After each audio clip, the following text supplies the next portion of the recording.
right, so let's see. What are we going on to hole number 8 here, working our way back towards the parking lot. If I can find the picture. Hole 8's 289 feet. So this one, this is exactly the hole I was talking to you about earlier, Josh. Or not exactly the hole, but exactly the type of hole that I love the most. So you can see I got my Pekka in my hand there. And I love this one because the basket's down to the left. I can throw a hyzer, get it to flip up and get that late flip and turn to the left. This, to me, even though I'm a lefty, this hole that plays straight and a little bit to the left is one of my favorite types of holes in disc golf. Yeah, and let me see. So the dark tree that's kind of in the middle there, is that the basket just to the right of it? I think it's, yes. Yeah, that's it. Yeah. Okay, I was going to make sure I had the right spot that I was looking at and it wasn't wider. Mhm. Yeah, I really like the way this hole is. And if I remember it, I think I used to try to throw something that would like skip to the basket. Yeah. I feel like I would throw it out to the right. Mm-hmm. And you said it was 289? Yes, 289. For me, any shot I'd be throwing, if I'm trying to skip it there, I'm going to be throwing it wide, and it might be something like a Kodaku or a Kia, depending on how wide I can go.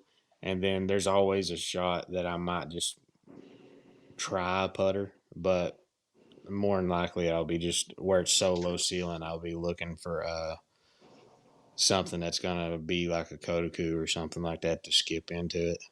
Yeah, just like Jeffrey said, he said Pekka or Kodaku. I think Pekka because it's a low ceiling gap. And he's pretty much just saying almost the same thing what you're saying, but just a little bit dished up just due to the low ceiling. If I'm not mistaken, I think, of course, I'd have to see the hole in person to be 100% positive. But I think you see the little V tree that's like just over my shoulder there. Yeah, just to the left of you. Yes, I think I honestly throw a hyzer to the right of that, try to go to the right, and then turn after that, like a late turn, if that makes sense. Oh, okay. Yeah. Instead of trying to hyzer flip it towards it and then get down through there, I think I could be wrong because it's been a while since I've played this one. I just realized. Oh no, I don't. I was about to say I think I have the same shirt on right now, but that's in this. But it's a different shirt. But yeah, this hole is phenomenal. I'm going to go ahead and say, like I said with hole 3 earlier, I'm going to put this one right up there, almost tied with hole 3. It's just, to me, an incredible hole. It's not too short. It's not too long. It's great for that. I'll honestly say from rec to intermediate. You know, your novice players, it might be a little long for them. Your pro players, it's going to be a little short for them. But like anybody in, you know, from rec all the way up to advanced, I feel like this would be it's just a phenomenal hole. And those trees that are in the background there, how close do those actually get to the basket before you start running into them? Like, I know there's the ones to the left, or the ones to the right.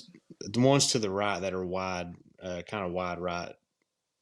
I can't see you right now in the picture like that you had up there, but let me put it back up here and take a look at it here.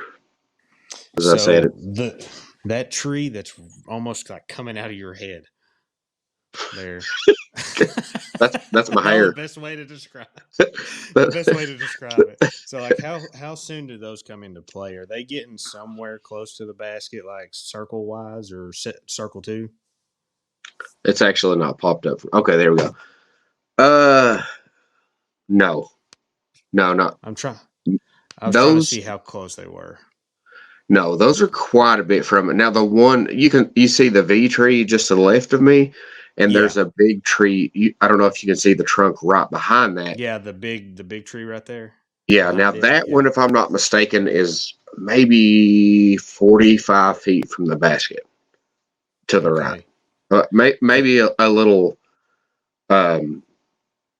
maybe short of it, so it comes into play if I'm not mistaken.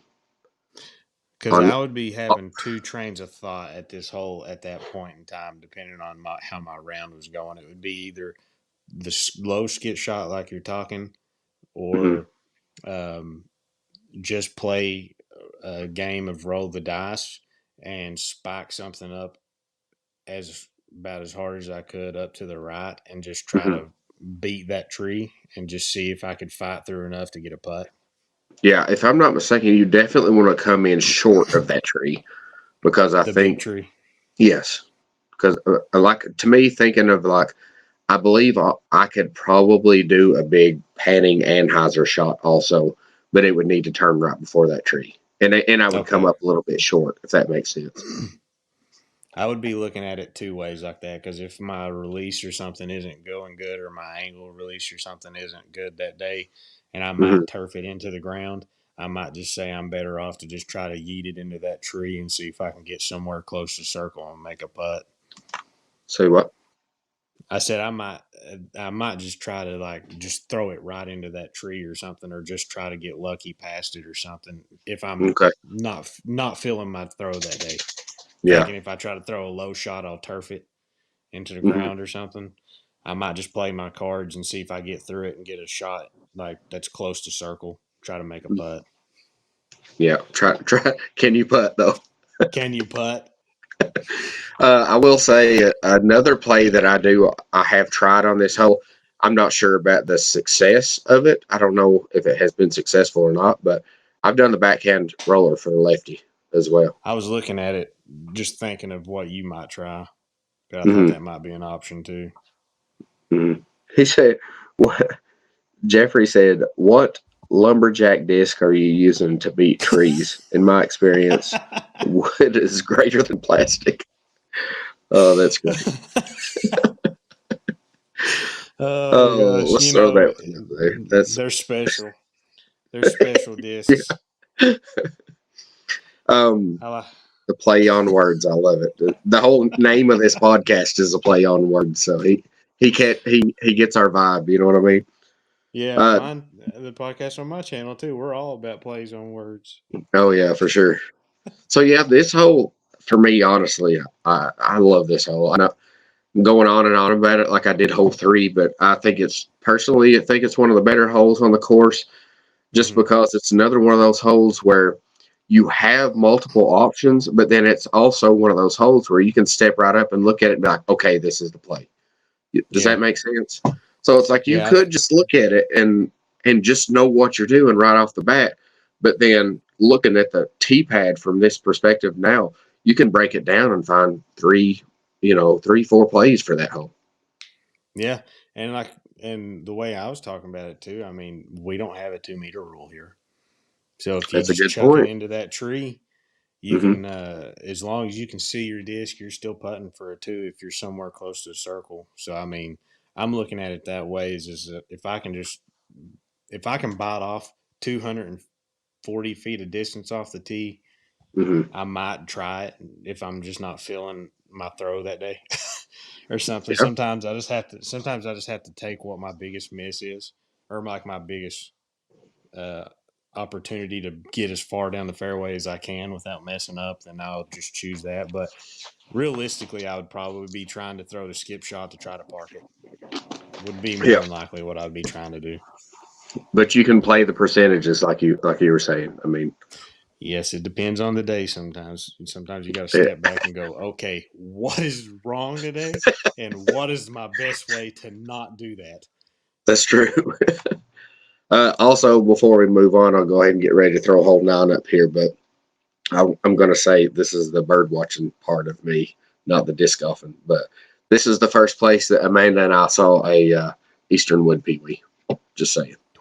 So excited about this hole. Not only is it a beautiful hole with the cedars and the pines with the pine needles on the ground all around the basket and everything, but yeah, he outstanding. Said Peewee too. I did.